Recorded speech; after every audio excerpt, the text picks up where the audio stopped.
jumpa. Aduh.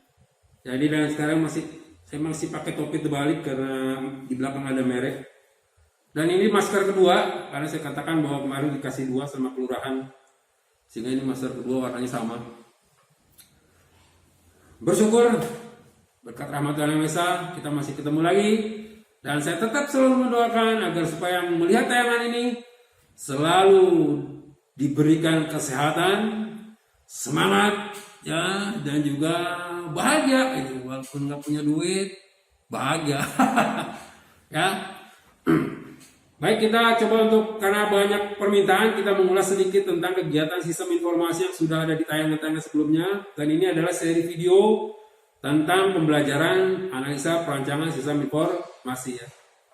Jadi dari kegiatan sistem informasi tersebut, kalau kita telah lebih dalam lagi, akhirnya kita simpulkan bahwa merupakan sebuah aspek yang perlu dijadikan satu topik, ya, untuk dilakukan pengembangan, ya. Termasuk dalam kita menentukan judul-judul skripsi mungkin di peserta didik, ya. Jadi sebaiknya tadi jangan dulu bikin judul gitu, ya. Pastikan dulu di sana ada kegiatan PSI-nya apa enggak. Kemudian di lingkungannya tersebut sistem atau bukan. Nah, baru kita bikin judulnya, ya. Baru kita bikin judul skripsi. Oh, ini apa yang bisa diangkatnya. Ya, jangan kita tetapkan judul terus pergi ke sana, bukan. Pergi ke sana dulu. Oh, ini sistem ternyata ada 9 karakteristiknya. Kemudian ada kegiatan informasinya. Kemudian ada masalah nggak sih di interface-nya kah? Di komponennya kah? Atau di interrelationship antar komponennya kah? Dan seterusnya, ya. Nah, itu baru diangkat menjadi judul skripsi, ya. Dan seringkali ada double kerangkapan, ya. Misalnya perancangan sistem informasi pengolahan data gudang misalnya, gitu, ya. Ini udah sistem informasi ada pengolahan data, itu terlalu double, ya. Karena sudah saya katakan kata sistem informasi sudah tercakup di dalamnya adalah pengolahan data. Jadi jangan double-double. Kalau udah perancangan sistem informasi, di sana sudah terkandung tuh ada pengolahan datanya, mulai dari pengumpulan data, perekapan, penyertaan informasi, pendistribusian, kan gitu. Jadi jangan lagi ada kata di depannya pengolahan data, ya. Nah, itu sisipan dari cerita tentang sistem informasi, ya. Terkait bicara judul, ya. Sekarang ini lagi tren kan bicaranya tentang pembuatan aplikasi startup malah, gitu, ya. Sebetulnya kita tetap harus konsisten, ya. Begini, kalau kita membangun sebuah sistem, kemudian dikatakan bahwa sistem ini bagus, kata siapa bagus, gitu, ya. Jadi harus ada yang menyatakan yang bilang bagus itu siapa, gitu, ya. Oke, kalau rancangannya adalah di sebuah lingkungan sistem informasi, berarti kan di dalam sistem tuh bisa dikatakan bahwa yang membutuhkan adalah lingkungan sistem tersebut, ya. Jadi kalau membuat judul atau membuat bahasan jangan mengawang-awang, ya, harus ada koordinatnya. Suku XYZ-nya harus dibuat, gitu, ya. Yang pasti bahwa ada yang menyatakan bahwa itu bagus, itu baik, itu bisa dipakai, itu bermanfaat. Nah, kalau tiba-tiba mahasiswa mengajukan judul rancangan website untuk mencari lokasi misalnya bengkel, gitu, misalnya, gitu, ya. Ini bagus nih Pak, ini bagus nih Bu. Siapa yang bilang bagus? Siapa yang bilang keren? Itu harus ada. Jadi harus ada koordinat yang menyatakannya, ya. Jadi harus ada sumbu yang kita buat.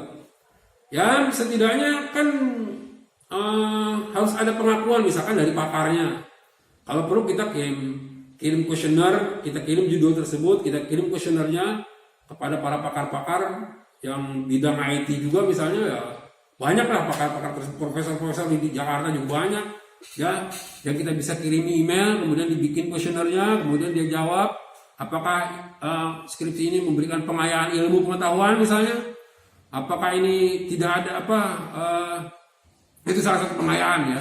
Ada jadi pengayaan ilmu pengetahuan, apakah bisa bermanfaat untuk masyarakat dan lain-lain. Itu dibuat kuesionernya, dikirim ke email ke para profesor, para pakar IT tersebut, kemudian kita minta reply-nya, gitu. Itulah dijadikan lampiran untuk pembuatan skripsi, sebetulnya gitu setidaknya, ya, harusnya. Kalau tidak itu udah, ya tadi kita bikin sistemnya di satu lingkungan sistem. Itu kira-kira sebaiknya seperti itu, ya, untuk masalah penetapan judul.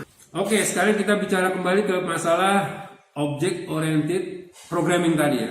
Jadi kita nyambung ya dari yang lalu ya. Jadi gini, kalau dulu dalam sidang, seringkali kita juga sering bertanya ke para peserta didik yang sedang disidang di skripsinya. Kenapa kamu bikin tabel datanya kok sampai 5 nih? Gitu ya. Apa jawaban mereka biasanya adalah, ya Pak, setelah saya pergi ke sana, saya mendapatkan bentuk-bentuk laporan yang ada, kemudian saya analisis, saya normalisasi, akhirnya terbagilah menjadi 5 relasi, dan inilah 5 tabel tersebut kan gitu. Jadi tabel ini tercipta didasarkan pada hasil proses normalisasi kan gitu. Nah, kalau sudah objek oriented gimana? Jawabannya nggak gitu dong, ya.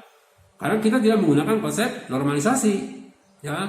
Jadi jawabannya adalah, iya Pak, setelah saya pergi ke perusahaan, ke lingkungan sistem yang ada, saya kumpulkan semua data, semua objek-objek yang ada di sana, kemudian saya organisir, ya, dalam bentuk objek diagram. Dari objek-objek diagram yang ada yang sudah saya gambar, saya buat, kemudian tersimpulkan bahwa ternyata dari 1.000 objek yang saya temukan misalkan itu, atau 2.000 objek yang saya temukan, 3.000 objek yang saya temukan, saya gambar di kertas yang lebar sekali, terkelompokkan ternyata dari 3.000 objek tersebut ada 10 kelompok objek yang sama misalnya. Nah, jadi 3.000 objek dirangkum, dianalisis, ternyata hanya terbentuk 10 kelompok objek yang sama. Nah, akhirnya dari 10 objek yang sama itulah kita ciptakan kelas gitu ya. Jadi setiap kelompok satu objek yang sama itu menjadi satu kelas diagram.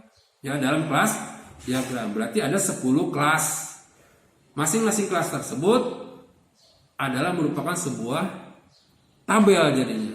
Jadi 10 tabel yang terbentuk ini adalah akibat dari organisir dari objek diagram menjadi kelas diagram dan akhirnya jadi tabel-tabel yang digunakan kan gitu ya.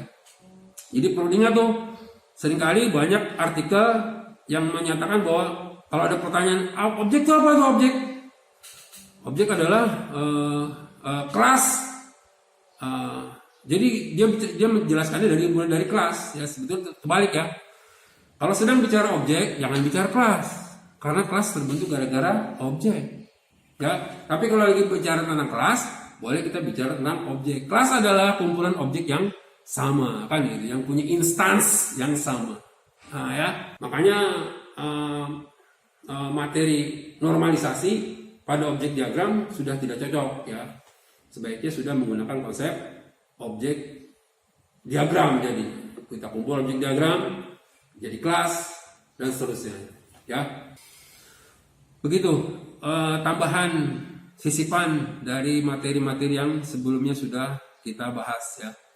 Oke, sementara itu saja dulu bahasan hari ini ya. Cuma satu hal, kalau habis makan jangan langsung tidur ya, berbahaya, ada larangan ya. Jadi kalau mau tidur pun tunggu 2 jam setelah makan. Selagi makan nggak boleh bersandar, habis makan nggak boleh bersandar ya, selama 2 jam. Sampai ketemu lagi pada episode yang lain.